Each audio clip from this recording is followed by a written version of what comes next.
a lot of times we have to remind ourselves that our identity is not tied with our business.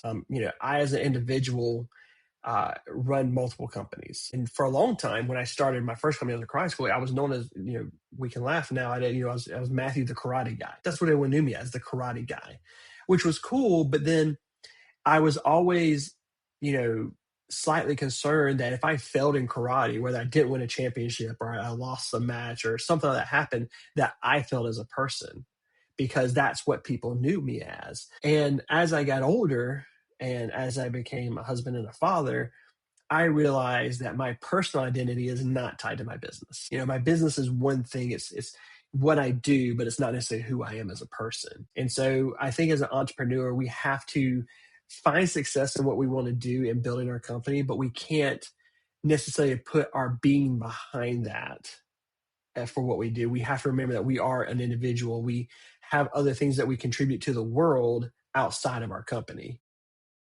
Hello, Matthew. It's so nice to have you on the show today. How are you doing? Doing well. Thanks for having me. I appreciate it. Beautiful, and thank you so very much for being here. I truly appreciate you. And you see, Matthew, oftentimes I love to thank my guest for two things.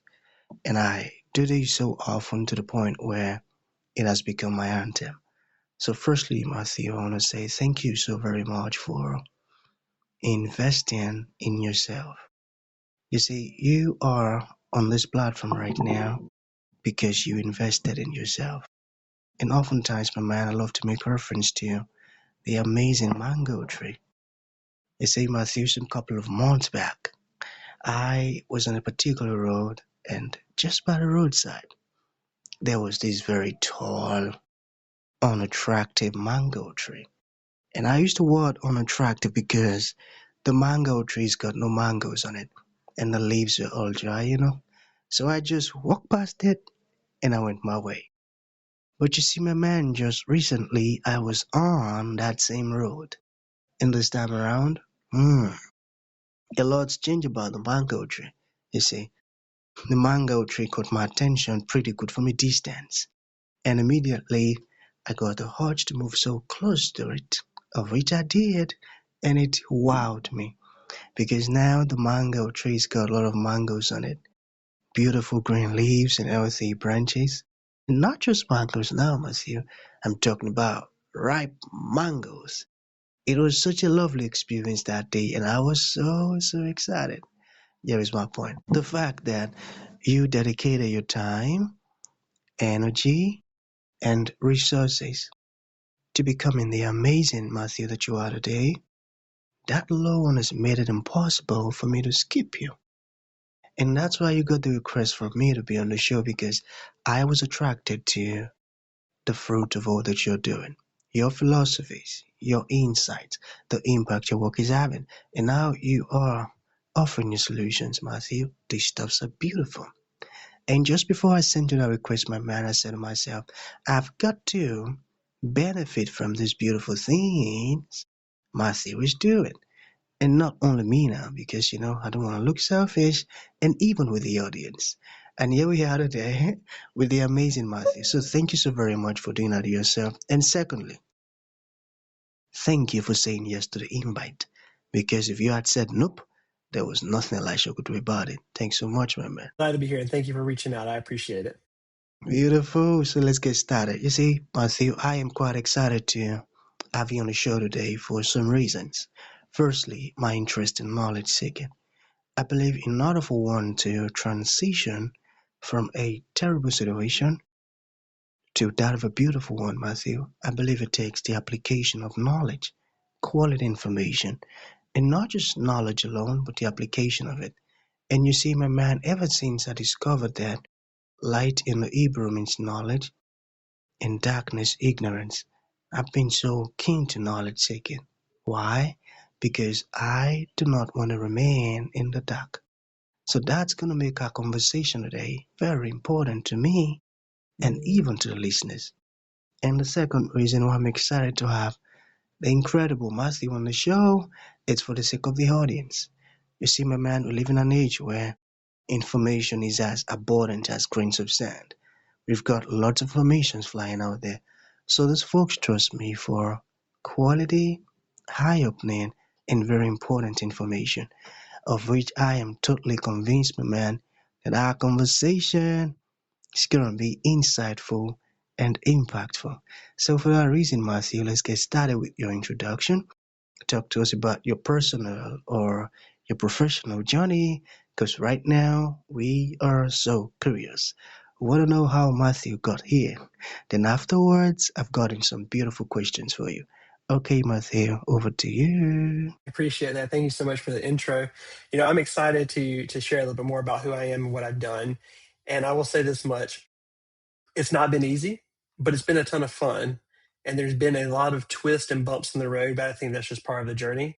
No smooth sea has ever made a skilled seller. And I actually started my entrepreneur journey at 18.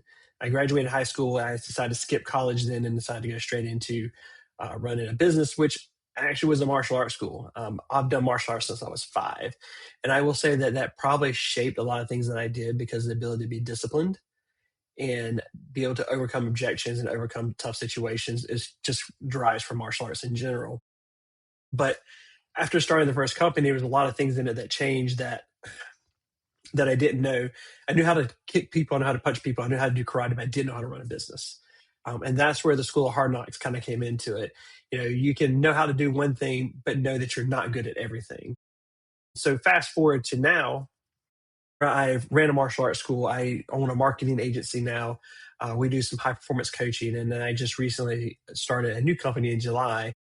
It's been 5 years in the making, which is a company called Boardroom Capital. What we are is we're a platform for accredited investors to be able to create accounts, allocate capital to automated trading strategies. We don't custody funds or anything like that, but we just provide the algorithms that actually do the trading for people. But it's been 5 years in the making. Learning to trade the market was a ton of fun. It was a lot of education to go with it. But in starting a SaaS company like we have, it's not easy. You have a lot of things that you don't know when you start the project, and that's just part of what it is. And one of the things I will say that has been a big impact is understanding that you have to roll with the punches. My wife and I joke about it. We just call it the and pivot move, because even though we've made tons of plans, they typically change from what we planned on.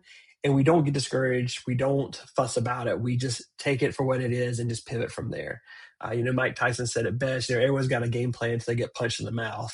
And that's life in general, but that's really big in business, because there's a lot of things that you can't predict, and you have to learn how to just roll with the punches and go with it. We can plan things out. You can make a business plan, but then something happens, and that's what it is. And that's really why this company's taking so long to get started. Was there's a lot of regulations involved. There's a lot of things that we do. So right now we have Boardroom Capital, which is created for accredited investors, and we have another product that we're going to develop and hopefully launch next year, which is going to be for retail investors who want to use algorithms as well. So we have a couple of things that we're working on, but the whole goal in all these companies was not, well, actually wasn't really to make money. This sounds really odd. It wasn't about me making money from the companies. It's that 5 years ago when I started trading, it made a huge impact on my life financially and just my freedom level. And my goal was to create a product that I could give back to people to utilize and create that same type of lifestyle. That was the whole purpose of starting the company. If I can make money along the way, that's awesome. But the whole point was to help other people reach those levels and be able to achieve some of the things that they want to accomplish. It was about, how can I give something back that I think is going to outlast me in the long run? And that was the whole goal for creating this. That's a beautiful one. I got that. And thank you for creating that. So let us talk briefly about Boardroom Capital. Why is it so special to you? And can you talk more on that? Yeah, absolutely. So Boardroom Capital to me is important because I started trading. So this is a little bit about my trading journey, and I talk a lot of this about my Instagram and stuff like that. But when I had a marketing agency during COVID, and during COVID, a lot of companies weren't marketing. We slowed down a lot. We were all at home, we were doing things, and so I was looking for a way to generate extra revenue. But as an entrepreneur, it's not something where you can just go out and get another job because you're running a business. So for me, I started trading because a friend recommended it. And by doing so, I realized that I could generate revenue from that. Fast forward now, I've learned to trade. I've built indicators. I've built trading algos. I've built this whole, unique system because after COVID, we got busier in marketing, but I really enjoyed the trading aspect of what I was doing. So I didn't want to stop that. So it was, how can I do both of these things? And one of the ways to do it was to automate the trading. So as we built this out, we decided that building a platform would be the best way to do it, to let other people participate. Because if you've ever seen anyone in the trading world, you can have a lot of success and everyone goes, how can I do that? Can you do this for me? Can you show us how to do that? And so it was, how can we do something to give back to other people, which is what we ended up doing with Boardroom Capital. And that's why we created it for accredited investors. And then we have another product that'll be for retail, that will be for non-accredited investors, to once again be able to participate in the markets the same way that I had to learn to do the hard way, if you will. We're making it a little bit easier for folks to reach into this side of the world. Beautiful, creating something that gives back to the people. I got that. So, what common struggles do entrepreneurs face when growing a business? So there are probably a lot of them that I know I face personally when it comes to entrepreneurship and things like that. But I will say, and I've talked about this on a couple of shows, and I think it resonates with a lot of people because I think it's also something not addressed by many. As an entrepreneur, a lot of times we have to remind ourselves that our identity is not tied with our business. I as an individual run multiple companies. And for a long time, when I started my first company as a karate school, I was known as, we can laugh now. I was Matthew the karate guy. That's what everyone knew me as, the karate guy, which was cool. But then I was always, you know, slightly concerned that if I failed in karate, whether I didn't win a championship or I lost a match or something like that happened, that I failed as a person, because that's what people knew me as. And as I got older and as I became a husband and a father, I realized that my personal identity is not tied to my business. My business is one thing, it's what I do, but it's not necessarily who I am as a person. And so I think as an entrepreneur, we have to find success in what we want to do in building our company, but we can't necessarily put our being behind that for what we do. We have to remember that we are an individual. We have other things that we contribute to the world outside of our company. And that was one of the biggest aha moments I had, was that realizing that if something happened and my business failed, it's okay.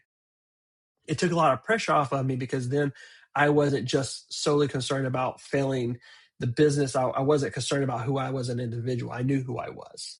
But finding that made a huge difference, just in the way I ran my company, the way that I operated, and having the segmentation of running a business but being a good person. Beautiful, and I got that. You are not your business, your identity. I got that. I got that. Okay, so what about this one? How do you balance running a business with being a husband and father? The word balance is funny with that one. I'll tell you what I mean. One of the things in a lot of cultures is talking about, a lot of work cultures is, work life balance. And I think when you are an employee at a company, work life balance can exist, right? Because you go to work for a couple hours, you do this, you come home, do that. When you run a company, it doesn't, in my opinion, exist. Because even when I'm not in the office, doesn't mean I stop working, right? When you own the company, you have to be available to do certain things. I think the key factor in that is not a balance between the things, but it's a prioritization over what you feel is important. And part of that was, giving us, I've got daughters who, one does softball, one does gymnastics. One of the things on my calendar is I put when their practices and when their games and stuff like that are. And if someone requests a meeting near those times, I don't have to take it as a business, right? I can reschedule that meeting another day. So it's me as an individual. It's not so much about a balance. It's just a priority. Which one is important to me today? Is this business meeting? Because, in business, there are things that are super important that you really can't do. I work with clients that are in the UK. I'm based here in the States. I've got clients I got people I work with in Australia and California, all different time zones. I've done meetings at 2:30 a.m. my time, which was 6:30 p.m. for Australia. And, that's part of it. I got up, I did the meeting because that's what was needed of me. Did I rather sleep? Absolutely. But that's part of what I think is important. Is it's not so much a balancing aspect of it, it's just a priority. Because at the end of the day, if I can learn to delegate and I can get the company to a point, I get a lot of my time back. So I just kind of, it's just a work through process. I don't think balance is the right word for it because it's more just a priority aspect of it. Priority. Prioritizing the most important one. I got that. Okay, so we have two more to go. If you were starting a brand new business today, what would you do differently? That's a great question. And to be honest with you, I don't know if I would start. All my businesses start fairly simple in the same way, which is a pen and a piece of paper. I write out ideas, I write through it. I just said a while ago, like we have Boardroom Capital, but we have another company that's really in its fledgling stages. I think once you start in one company, the second one's always easier to start. I do think that the more, it's just like practicing, the more you do something, the better you get at it. There are things that I know now that I didn't know when I started my karate school. It was weird because I was 18, fresh out of high school, and they don't teach financial literacy. And I knew how to kick and punch people, but I didn't know how to run a business. And no one tells you what to do when you have unexpected things happen. You got to make a decision. Am I going to pay the light bill or the water bill this month? No one talks about that, but it's a real thing. And I would say if I was starting a brand new business today and I was unsure about something, I would find a mentor or someone in the same industry and ask them as many questions as I possibly can. Because I will say, during my karate school years, we worked with an organization that handled marketing for martial arts schools, and the CEO of the company, and I talked on a pretty regular basis, and became a mentor. And it was funny because he always gave me feedback that was very honest, and doesn't mean I enjoyed the feedback because it was honest feedback. Right? He's like, you shouldn't do that, or hey, you should change this, or have you thought about this? If starting a new business for the first time, I definitely think it's important to find someone who's done it before and just let them walk you through it and not be prideful and saying you know more than they do, because there's a difference between knowledge and wisdom. Knowledge is knowledge is knowing that a tomato is a fruit. Wisdom is not putting it inside a smoothie. Okay, I think I got that, and that's a very important one. The difference between knowledge and wisdom. Wow, that's profound, my man. So, finally, what is your plan for the next 10 years? Ooh, next 10 years, I would like to. I really like running my companies. It's always a question: is some people build companies so they can sell them and then no longer be at the companies and do that. A lot of private equity on those lines. I really enjoy what I'm doing. My goal would be able to help 1,000 people achieve a level of financial freedom through the products that we've created. That's a beautiful one. And thank you for always being human, people first. A lot of organization Absolutely. profits come first. I tell you. And I love what you're doing, my man. So finally, for folks who would like to reach out to you, learn more about the wonderful stuff you're doing, or even ask you questions, how can that be possible? I think the best way that I like to communicate with folks across the world is through Instagram. At Your Next Coach is the Instagram handle for it. I post a lot of videos on there. I talk about a lot of things. You can see a lot of my lifestyle, family stuff. And it's funny because I'm not the lifestyle guy that has like Lambos and Ferraris and stuff like that. It's just not what I do. It's not who I am as a person. So I don't post that kind of stuff. So if that's the thing you're looking for, I'm not that guy. But if you want to have a real conversation about business and you want some honest opinion and feedback, like I'm always happy to jump on a call and just sit down and talk to people about it. But Instagram is probably my favorite way to connect with folks. Beautiful. So that's going to be the end of the show, my man. Thank you for coming, and thank you for sharing this beautiful stuff with us. I tell you, it is really helpful. Thanks so much, my man. Thank you very much for having me. It was a great time. Thank you.